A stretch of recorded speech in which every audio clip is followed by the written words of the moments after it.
संघर्ष ही जीवन है। एक बार एक किसान भगवान से बहुत नाराज हो गया। किसान बहुत मेहनती था। बहुत मेहनत से वो खेतों में अनाज उगाता, उसकी देखभाल करता, पर अक्सर उसकी फसल खराब हो जाती। कभी सूखा पड़ जाता, कभी बाढ़ आ जाती, कभी ओले, कभी तेज धूप, कभी आंधी। कोई न कोई कारण बन ही जाता कि उसकी फसल खराब हो जाती। एक दिन उस किसान ने गुस्से में आसमान की तरफ देखकर भगवान से कहा, हे ईश्वर, आपको लोग सर्वज्ञाता मानते हैं कि आप सब जानते हैं, कहते हैं कि आपकी इच्छा के बिना पत्ता भी नहीं हिलता, पर मुझे तो लगता है कि आप छोटी से छोटी बात भी नहीं जानते। आपको तो ये भी नहीं पता कि खेती बाड़ी कैसे होती है। अगर आप जानते होते तो असमय जो बाढ़, आंधी, तूफान आते हैं वो कभी नहीं आते। आप नहीं जानते कि कितना नुकसान उठाना पड़ता है हम किसानों को।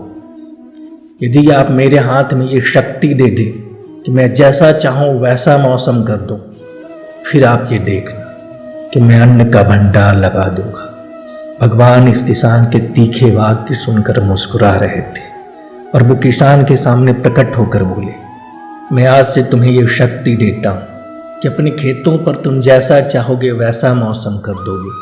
मैं बिल्कुल भी दखल नहीं दूंगा, तुम्हारी इच्छा से सब कुछ होगा। किसान बहुत खुश हो गया। उसने गेहूं की फसल अपने खेतों में बोई। जब उसे लगा खेतों को धूप चाहिए तो खेतों को धूप मिली। जब पानी बरसना चाहिए तब पानी बरसा। आंधी, तूफान, बाढ़ कुछ भी उसने अपने खेतों पर आने नहीं दिया। किसान के खेत में इस बार ऐसी फसल हुई जैसे कभी नहीं हुई थी। ऊंची, हरी भरी, लहलहाती फसल। मन ही मन वो बहुत खुश हुआ और सोचने लगा, अब सबूत के साथ भगवान को दिखाऊंगा। इसे कहते हैं शक्ति का सही उपयोग। मेरी सफलता देखकर उन्हें अपने नियम जरूर बदलने पड़ेंगे। कुछ दिन गुजरे, फसल कटने को तैयार हो गई। किसान बड़ी उत्सुकता के साथ फसल काटने लगा, पर जैसे ही उसका ध्यान गेहूं की बालियों की तरफ गया, उसने अपना सिर पीट लिया। वो रोने चिल्लाने लगा। गेहूं की एक भी बाली के अंदर गेहूं का दाना नहीं था। सारी बालियां अंदर से खाली थी। किसान बहुत दुखी हो गया।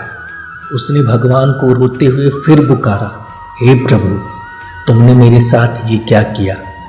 क्या तुमने मुझे मेरी धृष्टता की सजा दी? भगवान मंद मंद मुस्कुराते बोले, पुत्र, ये तो होना ही था।